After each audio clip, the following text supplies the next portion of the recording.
welcome to the launch of the IEA's new Global Methane Tracker 2022.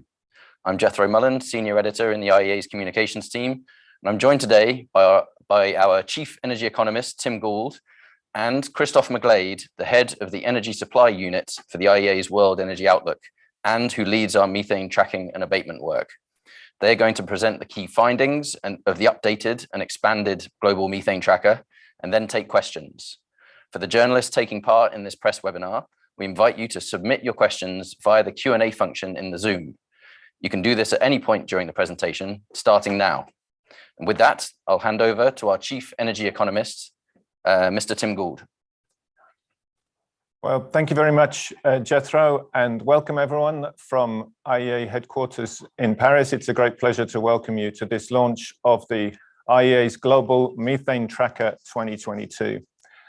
And I'd like to provide some context for today's discussion by casting our minds back to November of last year, when our Executive Director, Dr. Fatih Birol, held a press conference to examine recent developments in energy markets, to go through the outcomes of the COP26 meeting, and also to outline 4 major new projects from the IEA for 2022, which are designed to help with the implementation of countries' energy and climate commitments. And just to recap what they were, one is coal in a net zero transition. So we're all aware of what needs to happen to coal in a deep decarbonization scenario, in a scenario that gets us to a 1.5 degree stabilization in global emissions.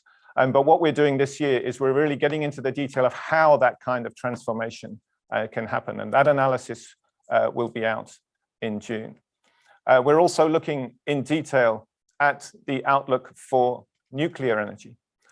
We're all aware that transitions require a lot of additional electricity from a range of low emission sources. And so we wanted to come back to this question of what sort of contribution could we expect from nuclear energy, including from some interesting new technologies around small modular reactors. A third element that we spoke about in November was an enhanced tracking effort. So not just looking at what governments have said they're going to do, but how far and how fast are they implementing those commitments. So we received some mandates from Glasgow to follow up in some key areas of the energy system. And you can expect to see the results of that from the IEA also in 2020. But last, certainly not least, the IEA's Executive Director talked about our enhanced effort to facilitate the implementation of pledges, not just on CO2, but on methane. And he promised that in February, we would deliver an updated and expanded global methane tracker. And that's why we're here today. We're delivering on that commitment. And I think a little bit of background on methane is probably warranted here as well, because methane emissions don't always get the attention that they deserve in the discussion on climate change. But the profile of methane as a major contributor to global warming has certainly risen. It's risen because of the findings of the AR6 physical science report from the IPCC, which came out in the middle of last year. It's risen also because of the major new initiative, the Global Methane Pledge, that was launched in Glasgow and pushed by the European Union and the United States. So there's never been a greater sense of urgency around the methane discussion than there is today. And I think you can see that also in the support that we've got, the quotes that you can see in the IEA's press release from the US Special Presidential Envoy on Climate, John Kerry, from the Canadian Natural Resources Minister, Jonathan Wilkinson, and from the European Commission Executive Vice President, Frans Timmermans, all of which emphasizing the need for better data, the need for more action, for early action, early and sustained action to reduce methane emissions, to avoid the worst impacts of climate change, alongside action on carbon dioxide. So what does the tracker set out to do? It really sets out to fill a gap by the lack of reliable data on methane. Now, there's a major scientific effort underway at present to improve our understanding of methane emissions. There are new studies coming out all the time. There are new measurement campaigns. Satellite data is increasingly available.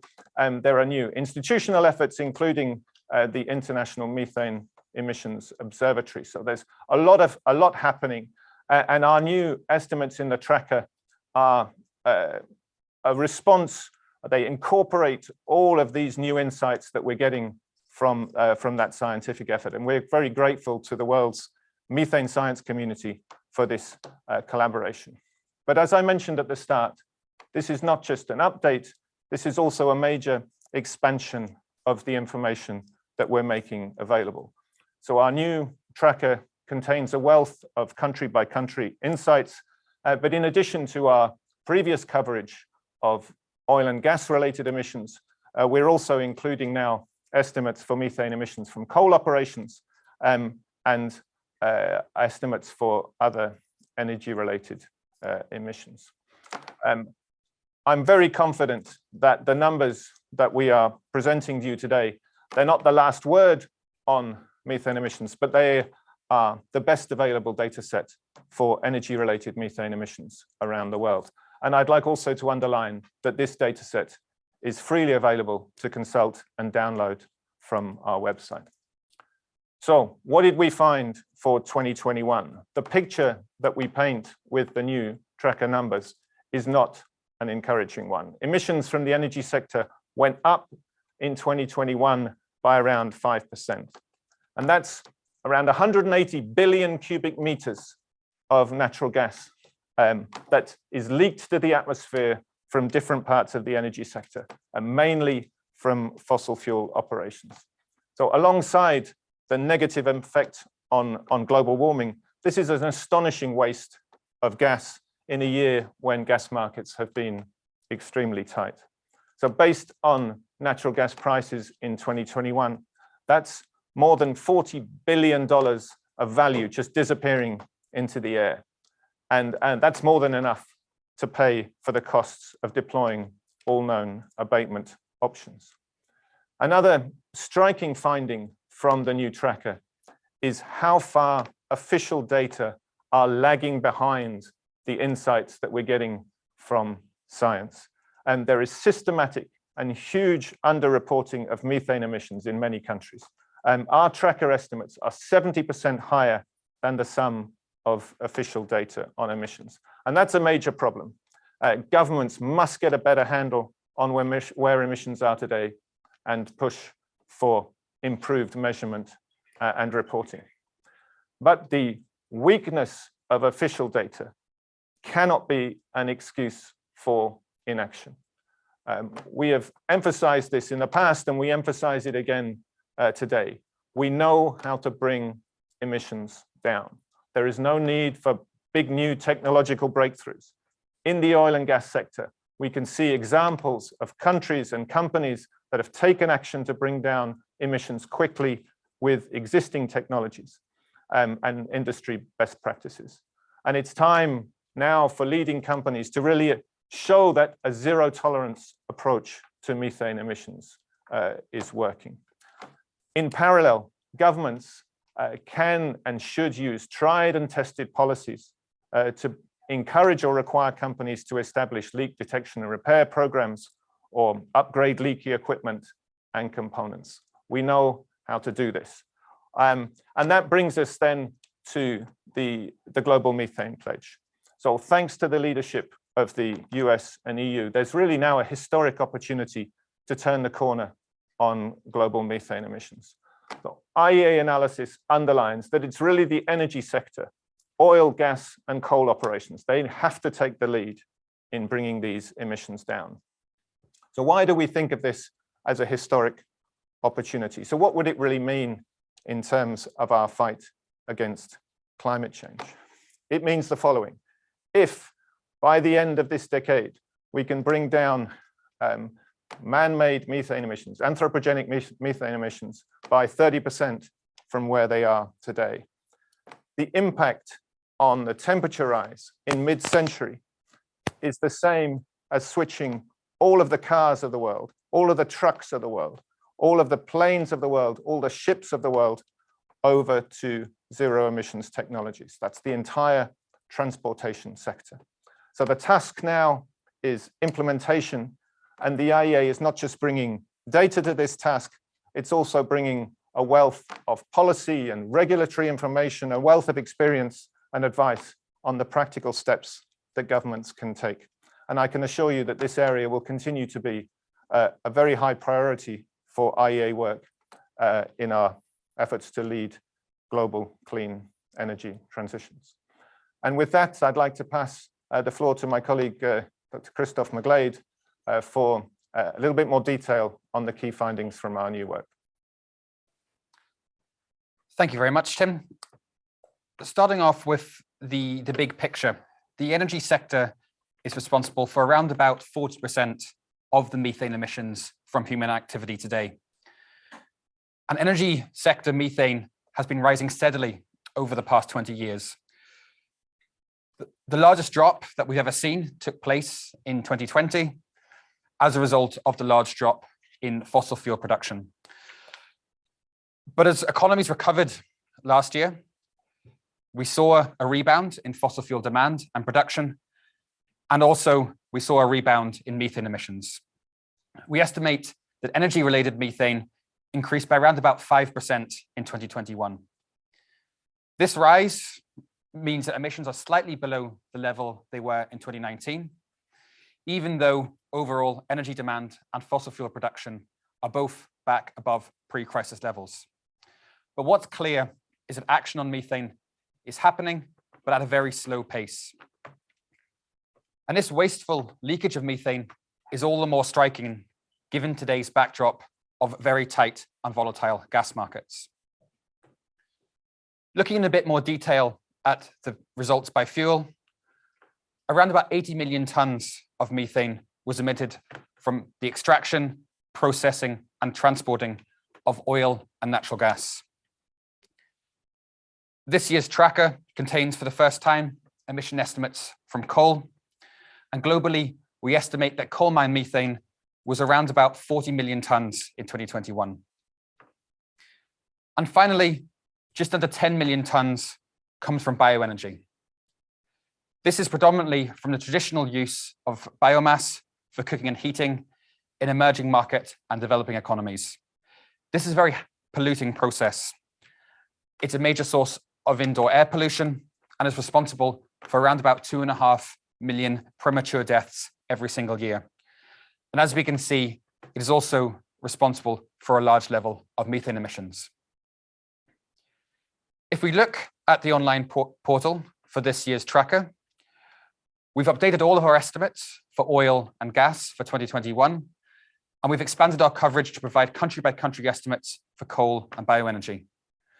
We also provide a range of estimates for emissions from other sources of emissions, such as waste and agriculture. If we zoom in on Algeria, for example, we get a summary first of some of the key numbers for the country. Then scrolling down, we can see our estimates for energy against the other estimates that exist for agriculture and for the waste sector. And on the right-hand side, we can see how our estimates compare with others. Scrolling down, we get a bit more detail on emissions from the energy sector, identifying the specific sources of coal, oil, and gas emissions. And then also in terms of abatement, we look at what options are available to cut oil and gas methane emissions. For example, we can see the technologies that could be used in Algeria to avoid all of its oil and gas emissions, and how much these would cost or save to deploy.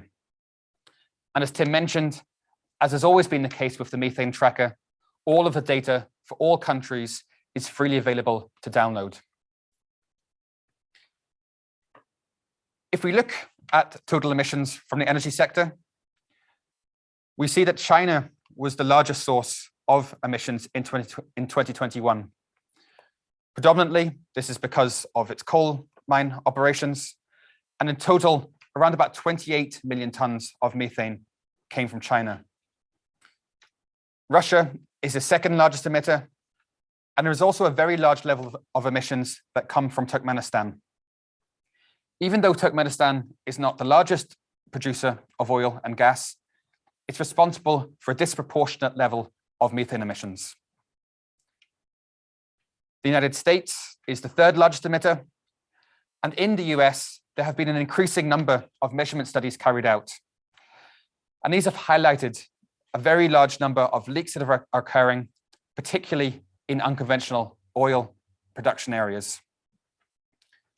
Elsewhere in the Middle East, there are large leaks occurring in some countries, such as Iran, where there is also a very large level of flaring occurring. But actually, we see that many countries in the region, such as Saudi Arabia or the United Arab Emirates, they produce oil and gas in a way that doesn't lead to a large level of emissions. And actually, overall levels of emissions for the Middle East is perhaps lower than might be imagined. We generate our estimates using the latest scientific studies, whether that is on the ground measurement campaigns, aerial studies, or from satellites. And a key finding from this year's tracker is that these emission estimates, based on measured data, are significantly higher than the picture provided by the latest official data that is reported by countries. As more and more measured data becomes available, it becomes clearer that most national inventories have been and are continuing to underreport emissions. In total, across the world, our estimate of emissions from the energy sector is around about 70% higher than the aggregate numbers reported to the UN Framework Convention on Climate Change. Many of these official greenhouse gas inventories haven't been reported for a number of years, and even those that have been updated recently don't yet provide an accurate enough picture to really know what's going on with methane emissions around the world. Advances in monitoring technologies, most notably from satellites, have really been boosting our understanding of the level and nature of emissions. This is particularly the case for very large leaks that can currently be seen by satellites, as we see here on the slide. Large leaks from oil and gas operations were detected by satellite in 15 countries in 2021, with significant emissions from the Permian Basin in the south of the United States, and very large leaks seen in parts of Central Asia. Turkmenistan alone was responsible for 1/3 of the emission events that were seen by satellite in 2021. In contrast, there were relatively few large leaks seen amongst the large onshore production areas in the Middle East. Satellites also reveal information on leaks coming from coal mines and from waste and agriculture. But just because we don't see leaks occurring in certain areas, it doesn't mean that these leaks are not occurring. Current satellites struggle to provide readings in a number of countries and a number of environments around the world. For example, they can't provide readings in offshore areas, in mountain ranges, or in snowy or ice-covered regions. And also, they can't provide readings at high latitudes. They're also often impaired by cloud cover, which limits the number of days when detections can be made. And this means that other monitoring and measurement technologies are going to remain incredibly important to provide a thorough picture of methane emissions that are occurring around the world. The best companies and countries are showing what can already be done to reduce methane emissions from the oil and gas sector. We see here emissions from oil and gas operations from the largest countries around the world, with Russia and the United States out in front. But what's perhaps even more striking is that the emissions intensity of oil and gas production ranges very widely. The best performing countries are more than 100 times better than the worst performing countries. Norway and the Netherlands have the lowest emissions intensity around the world, where countries such as Turkmenistan and Venezuela have the highest emissions intensities. Norway has a number of specific characteristics to its production, but just to illustrate how big the differences are between different countries here, if it were possible that all countries could match the emissions intensity of Norway's production today, methane emissions from oil and gas operations would fall by more than 90%. It's unlikely that all countries could actually get to that level of Norway, but they could certainly move in that direction. What this really illustrates is that high emissions intensities are not inevitable. With high operating standards, with firm policy action, and deploying the right technologies, it is possible to significantly reduce methane from oil and gas operations. And a large share of the leaks that occur today could be eliminated at no net cost. Based on the natural gas prices that we saw in recent years, we estimate that more than 40% of leaks from oil and gas operations could be stopped while actually saving money. This is because the cost of deploying the abatement measure or the abatement technology, that cost is less than the value of methane that can be captured and then be sold. But of course, gas prices have been much higher in recent months. And that actually means that if we were to have these elevated natural gas prices, nearly all of these abatement options that we see on the screen could be deployed while saving money. Alongside the monetary saving, because methane is such a potent greenhouse gas, tackling methane emissions is one of the most effective ways for near-term action on climate change. And that is why tackling methane emissions from across the energy sector is one of the 4 key measures that we identified that is needed over the next 10 years to get the world on track for limiting climate change to 1.5 degrees. If such a large level of methane can be avoided at no net cost, a valid question is why this isn't happening today. There's no single or simple reason for this. It could be that there's a lack of awareness of emission levels, or a lack of awareness of the cost effectiveness of abatement. Another reason is that there is competition for capital amongst companies. While methane abatement measures could be very cost effective, they might not provide a quick enough payback period when compared to the other potential investments that companies could be making. There are signs that companies are taking this issue more seriously, but we view that a zero tolerance approach to methane emissions by companies and operators around the world would be an excellent step forwards towards reducing emissions. But even still, it's clear that policies and regulations are needed to ensure that companies have the right incentives to bring about reductions at a scale and pace that are required. We've looked in detail at the different policies and options that countries can deploy to cut emissions. And what we found is that there are a number of tried and tested policy options available that have already been used effectively to reduce methane leaks around the world. These include things like stopping all non-emergency flaring and venting, or mandating leak detection and repair programs. Also, introducing technology or equipment standards can cut methane emissions drastically. And if all countries around the world were to implement just these tried and tested policies, this would cut global methane emissions from oil and gas operations in half. As well as helping to reduce emissions, these policies would actually help countries develop a more thorough picture of methane emission levels. And by developing a more thorough picture of emissions, this can help support deeper emission cuts, while also helping to track progress against reduction targets. In the tracker this year, alongside the emissions and abatement data, we include a new policy explorer. This draws on a database we've developed of more than 350 examples of policies that can directly or indirectly support methane abatement. Looking at this methane policy explorer, if we look at a country like Canada, we can see the types of policies that would be most impactful to reduce emissions in Canada.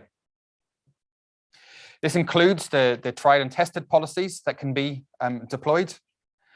And we also have a comparison of Canada's policy commitments against those of its neighbours. We see, for example, that Canada has committed to a 75% reduction in methane emissions from its oil and gas sector. We also have our new Policy Explorer tool, which provides a snapshot of different policies and regulations already in place at a national and provincial level. Users can click through to find out the details on each of these different policies. We have in-depth coverage for 25 countries with additional coverage for many more countries. And building on these examples, we've developed a detailed how-to guide for countries looking to develop new methane policies and regulations. This roadmap and toolkit collects the experience of regulators around the world to provide a blueprint to support technical assistance, capacity building, and help these countries to develop new goals and targets on methane. Finally, as Tim mentioned, we've seen new momentum for countries to adopt policies with the launch of the Global Methane Pledge at COP26 in Glasgow. Today, more than 110 countries have committed to a collective goal to cut global methane emissions from all human activity by at least 30% in 2030 compared to 2020. This is potentially a major step forward. As Tim said, cutting the world's methane emissions by 30% would have the same effect on global warming as immediately shifting all of the global transport sector to net zero CO2 emissions. And we see that many of the world's largest oil and gas producers have signed up to the Global Methane Pledge. 2/3 of the world's oil production and half of the world's natural gas consumption comes from participant countries in the Global Methane Pledge. But there is still some way to go. Broadening the coalition of countries committed to ambitious methane reductions is essential. For example, of the world's 5 largest methane emitters, these 5 methane emitters are responsible for close to half of all emissions around the world. Of these top 5 emitters, only the United States and Brazil are part of the Global Methane Pledge. And we need forward-leaning countries to capitalize on the momentum created by the Global Methane Pledge to bring new members into the coalition. In our view, tackling methane emissions from the energy sector should be front and center of efforts to achieve the goals of the pledge and to limit the global temperature rise. We hope that the new and expanded 2022 update of the Global Methane Tracker can help to accelerate and to deepen these efforts by all countries around the world. Thank you. Thank you to Christoph and Tim for the presentations. We now have some time to take some questions from journalists. So journalists who are in attendance, we invite you to submit your questions via the Q&A function in the Zoom, if you haven't done so already. We're just going to take a quick 2-minute break to give you time to submit questions, and we'll be right back to answer them. Thank you. Thank you to all the journalists who have submitted questions. We have some very good ones. Noah Browning from Thomson Reuters. He asks, given the IEA's recent upward revision to its baseline oil demand estimate this month and the very high methane emissions highlighted by this report, do the assumptions of the IEA's net zero report on the lack of need for new fossil fuel projects still hold true? So this is the roadmap to net zero emissions by 2050. And do the discrepancies with previous assumptions suggest it's much harder for the IEA to track demand and emissions than previously thought? Okay, I think Tim is going to take this question. Over to you, Tim.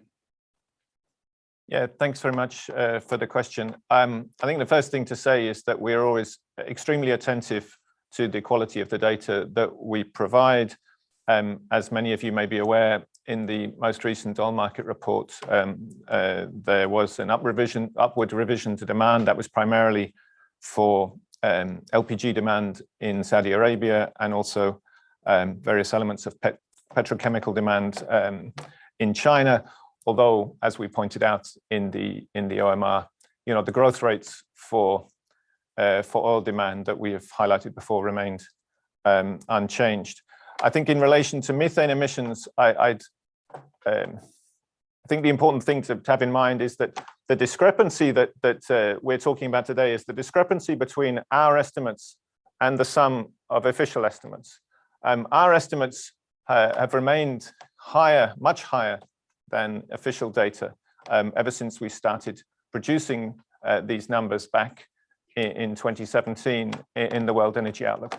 So this is not new in that sense, but what is striking this time is because we have produced a picture of the whole energy sector, we now have a real feel for the scale of that difference between our understanding of global methane emissions and where the official data are. And as the executive director has pointed out, that is an alarming finding, that should give cause for many countries to look carefully at the way that they are producing and reporting those data. And I think we'll come back to some aspects of that in a second. As for the relationship or the links back to the work on our net zero emissions by 2050 roadmap. Since we produced that roadmap in May of last year, of course, more information has become available. We reported, for example, at the end of last year, that 2021 coal demand was close to a record level. We've also seen robust rebounds in demand for natural gas, particularly in the first half of last year, and also continued growth in global oil demand. So the more we continue on that kind of path, the more difficult it becomes to achieve an already challenging pathway towards global net zero emissions by 2050. But the findings that we reached in May of last year remain robust. In order for us to achieve, in order for the world to achieve a 1.5 degree stabilization in global emissions, in global temperatures, you need to have a rapid decline in fossil fuel use, starting with coal, but also oil, also natural gas. And you need to put in place those investments that allow you to meet that energy demand or that energy service demand in other ways, through increased efficiency, through low carbon fuels, through increased low emissions sources of generation. And if you deploy those low emissions technologies at the scale required, and if you also take considerable efforts then to bring down global methane emissions in the way that Christoph was just describing, then you get on track for net zero emissions by 2050. And you also bring down fossil fuel demand rapidly enough so that, in our view, that demand can be met through continued investment in existing fields, but no new fields from 2021. So that finding remains robust. Thank you, Tim, and thank you, Noah, for the question. We have a couple of questions about the underreporting versus the IEA estimates. One from Catherine Hours from AFP. Why is there so much underreporting? How do you explain it? And where do you see the trend most? And I think I'll combine it with a question we have from Angel Calvo from EFE in Spain. Can you explain why your estimates about the emissions from Europe are lower than those declared by the countries? I think Christoph is going to take these questions. Thanks, Jethro, and thanks to Catherine and Angel for the questions. The key reason why we see this underreporting is because most of the inventories around the world don't rely on measured data when they compile their inventories. with the increasing amount of measured data that is available, whether this is measured data at the facility level, at a country level, or at a regional level, we see that it is very often the case what companies or countries report for that facility or for that area is lower than what is seen from the measurement campaigns. And this has been repeated in a number of different parts of the world and for a number of different parts of the oil and gas value chains. So really what we need to see is more of the inventories being based upon measured data going forwards. And this can be a key thing for countries to concentrate on as we see more and more measured data coming out. And in relation to the question on Europe, as you'll have seen from the slides that we showed, Europe has the lowest level of emissions of all of the regions. And predominantly, most of the methane emissions in Europe come from the downstream sector, from gas transport and distribution, rather than the upstream sector. And it's the case that there have been fewer measurement campaigns carried out on the downstream sector, on gas transport. And we just happen to see in a number of the European countries that some of them have chosen to use a very high emissions intensity, a higher emissions intensity than might be suggested when you look at parts of the world where there have been some of these measurement campaigns. This is particularly the case for the gas transit countries. They often seem to overestimate the amount of leaks that are occurring. But in Europe, as is the case everywhere, we hope that more and more measured data will become available, and then we and other countries can continue to refine the estimates that there are for methane leaks. Thank you, Christoph. We also have a couple of questions about what countries should be doing right now related to the Global Methane Pledge. So what should the Global Methane Pledge countries aim to do in this first year to start bringing down emissions? And also related to the pledge, what can participants in the Global Methane Pledge do to convince others, major oil and gas producing countries in particular, to join the agreement? I think Tim will take this question. Thank you, and thanks for the questions. I think there's two elements to that. One relates to the data questions that Christoph was just talking about. It's very important to get a good handle on where your emissions are, to launch measurement campaigns to try and improve the quality of that data, so you just have a better understanding of where your baseline is. But I think one of the key analytical conclusions of our work has been that you don't need perfect data in order to move ahead. There are plenty of measures that can be taken in order to bring down methane emissions already that we know about, that have been tested by companies and countries around the world. So we would urge attention to the work that's been done at IEA on a regulatory roadmap and toolbox, which spells out the steps that countries would need to go through in order to develop or to step up their action, particularly on oil and gas related methane emissions. And in terms of what countries can do to bring additional countries into the pledge, well, I think there's two things. Clearly, there's diplomatic efforts that can be made, and there's various additional efforts that have been announced already. For example, the announcement by the US and China at COP26, which contained important bilateral engagement on methane. And I think it's important to underline that there are countries that are not signed up to the pledge or have not joined the pledge that have taken steps or are taking steps to reduce their domestic emissions. And we're expecting that China would come up with its own national action plan on methane emissions in the course of 2022. And there are other examples.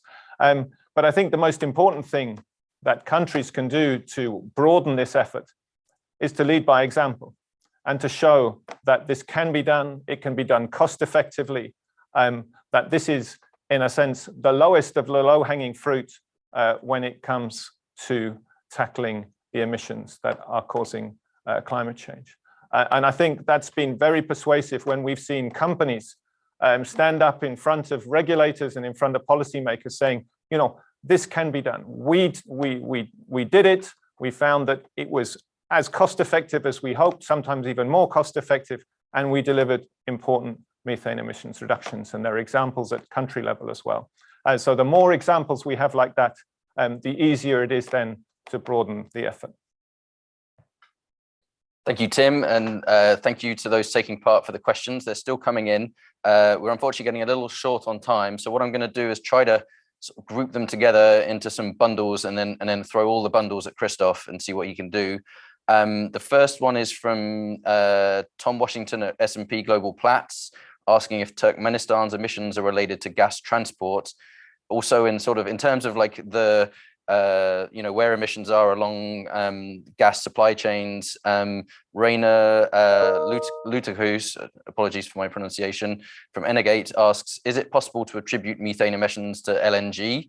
And then Coleman O'Sullivan from RTE Ireland asks, does fracking produce more methane leaks than other means of extraction? So there's sort of a whole bundle of questions there on where emissions are coming from in the value chain. We've also had a couple of questions on the Middle East specifically, asking why, one from the FT and one from Louis Grenier de Briand, asking why, could we explain why Middle East countries are better at preventing methane leaks despite their high levels of production?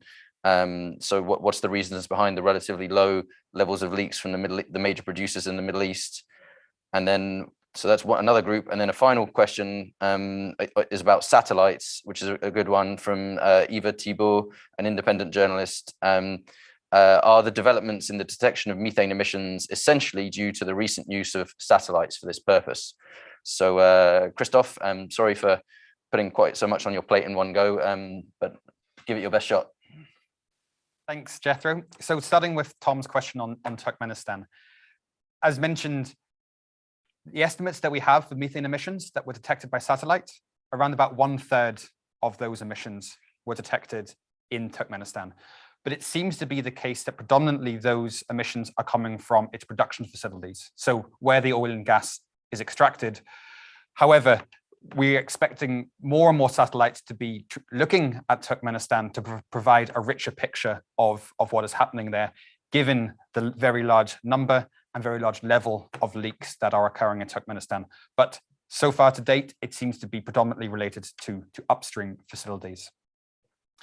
In terms of attributing emissions to liquefied natural gas, unfortunately, it is the case that there haven't been as many studies carried out or published that have been looking at the LNG value chain. So the process of liquefying natural gas, transporting the LNG overseas, and then regasifying. We include estimates for that full value chain in numbers that we include in the Global Methane Tracker. There are best estimates given the data and information that is available, but we're hoping that an increasing amount of measurement data will become available in that area. And to Coleman's question on hydraulic fracturing, we do include a higher overall emissions intensity for unconventional oil and gas production compared to conventional onshore and conventional offshore production. So what we see today, given where unconventional oil and gas production is taking place, is that there are very large leaks occurring, and we see therefore that the overall emissions intensity of that production is higher than is the case for other types of production. And then thinking about the Middle East and why they seem to have a lower than expected level of emissions, in a number of cases in those countries, they are relatively new facilities or continuously maintained facilities, but probably more important than that is that a number of the companies, the national oil companies operating there, pride themselves on having a low overall emissions intensity for oil and natural gas production. They see that there is benefits to having low emissions intensities because we expect going forwards that consumers will increasingly differentiate between different types of oil and gas. They will prefer to purchase oil and gas that has lower emissions intensities compared with oil and gas that has higher emissions intensities. Companies that see this, including companies in the Middle East, have therefore been spending a lot of time, a lot of effort, and spending money to make sure that there are no large methane leaks. It's also the case that these companies know that if the methane leaks, they then can't use it, they then can't sell it, and that they can avoid this in a way that is cost effective. But as Tim mentioned, really many of these companies are showing what can be done and what all companies should be striving to attain in terms of having low overall emissions. And then in terms of satellites, I think Tim is going to take this one.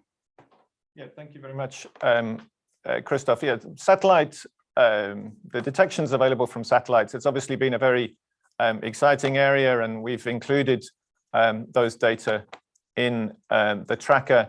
But as Christoph mentioned in his presentation, there are limitations to what you can see from satellites.